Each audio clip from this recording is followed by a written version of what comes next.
E aí pessoal, tudo bem? Bom, voltando agora para o YouTube com força total. No meu canal, que o nome é Fisioterapia Total, então tem tudo a ver, né?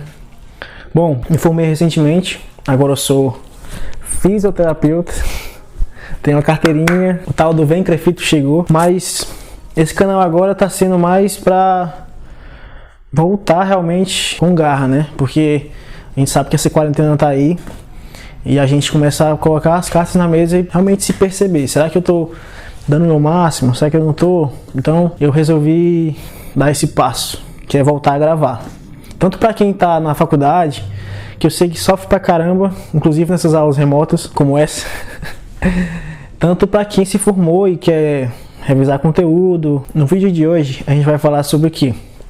Músculos. Músculos. Que todo físio estuda pra caramba, né?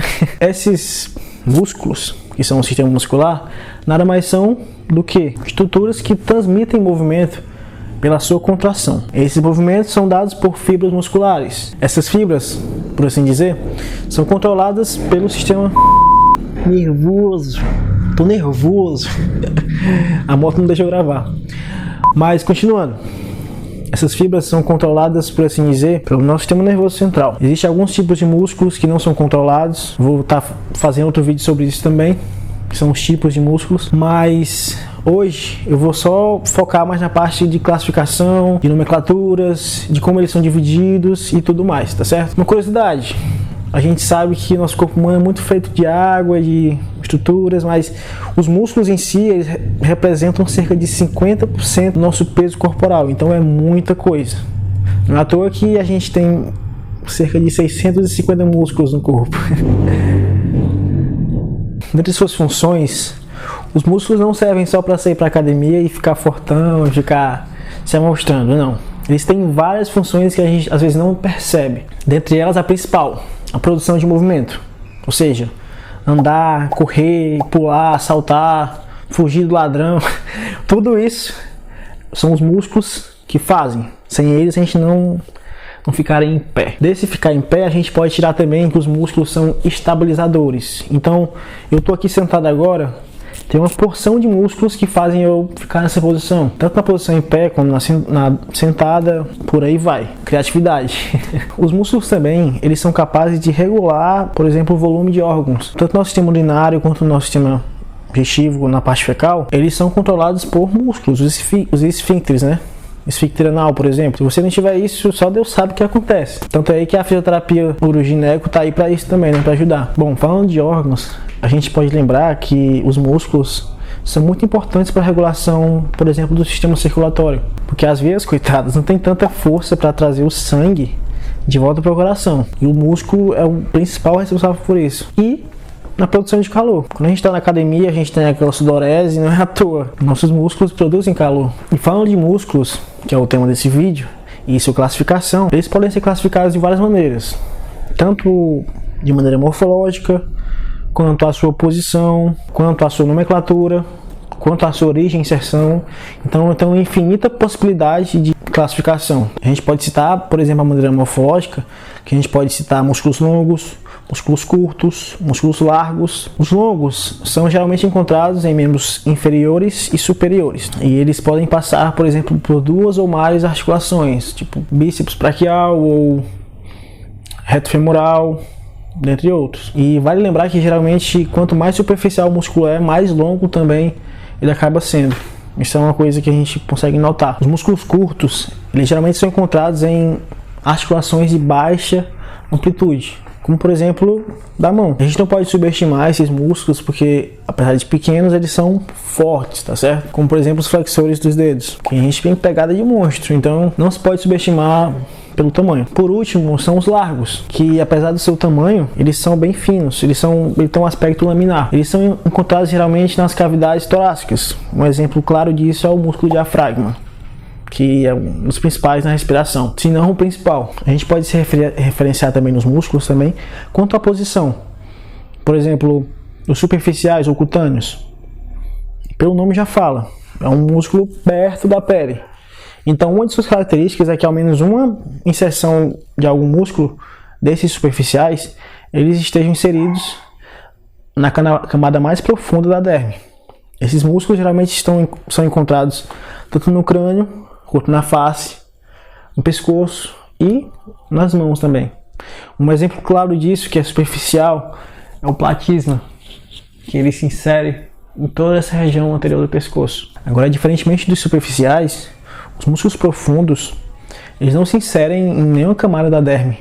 Eles geralmente se inserem em quê? Em ossos. Eles ficam bem abaixo da face superficial. Um exemplo claro disso é o planador quadrado, por exemplo. Outra coisa importante de lembrar é que a gente pode também classificar os músculos acerca da disposição que as fibras se encontram. Um exemplo claro disso são os músculos abdominais. O reto abdominal, ele tem esse nome porque as fibras dele são dispostas de maneira reta comparada à linha mediana. Ou seja, é paralelo à linha mediana. Por isso que tem esse nome reto. Reto abdominal. A gente pode lembrar também do transverso do abdômen, né? Que ao invés de ser paralelo à linha média do corpo, é perpendicular. Ou seja, ao invés de ser a fibra ser disposta assim, ela é disposta dessa maneira. E também há as fibras oblíquas, ou seja, aquelas diagonais. A gente pode ter um exemplo óbvio disso, são os oblíquos dos abdominais. O oblíquo externo é um deles, tá certo? Ou seja, a disposição que a fibra se encontra também influencia na sua classificação. Agora, mais para a parte biomecânica, a gente pode citar a classificação pela origem e pela inserção. A gente pode lembrar, por exemplo, da origem, quando o músculo se insere em mais de uma origem. A gente pode citar o bíceps, quadríceps. E pela inserção, a gente pode citar músculos que têm mais de uma inserção, como o flexor longo dos dedos. Agora, quanto à nomenclatura de ação, a gente tem que pensar na função e na posição em que ele está. Por exemplo, uma ação bem simples, extensor dos dedos. Isso é algo fácil de se perceber. Se você entende de biomecânica e de cinesiologia, você consegue perceber rapidamente.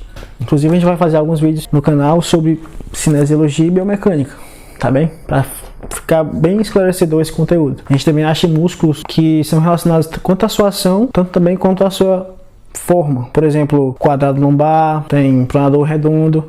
Então, esses nomes, eles já te dão uma ideia de como é aquela musculatura, como é que é o aspecto do músculo. A nomenclatura também da forma, músculo deltoide, vem da letra delta, do grego. Então, tem uma referência bem antiga. A sua localização, a gente pode citar o tibial anterior. Então, tá na tíbia, na parte anterior da própria. Então, é fácil, são jogadas fáceis. Se você entende a anatomia, você vai atirar de letra. E outra dica também, voltando à questão da origem e inserção, é justamente essa relação de número de origens. Se é bíceps femoral, se é tríceps, então ele tem 3 porções, ele tem 2 porções, ele pode ter 4 porções. Tem que se ligar nessas nomenclaturas, porque a gente sabe que a área da saúde é cheio de nomenclatura, é cheio de sigla, é cheio de tudo. Bom, então é isso. Esse vídeo foi muito introdutório, eu sei. Ele tem um conteúdo muito inicial, por assim dizer, que eu puxo lá de para que serve o músculo, suas funções, suas formas, suas classificações, e é realmente isso que eu quero trazer para vocês. Começar devagarzinho e começar a colocar conteúdo mais específico, até chegar a alguma parte mais difícil. Se você tem alguma sugestão, alguma crítica a me fazer, pode colocar aí abaixo nos comentários. Eu sou todo ouvidos, tá bem? Se você gostou realmente do vídeo, você pode curtir, se não gostou, curte também. E se inscreve no meu canal, porque tanto você me ajuda, tá, nessa força, quanto eu ajudo você a colocar mais vídeos e ensinar cada vez mais, tá? Tô aqui para ajudar. Então, é isso. Voltando com força total, na fisioterapia total. E desejo tudo de bom para vocês nessa quarentena, tá bem? Tchau, tchau.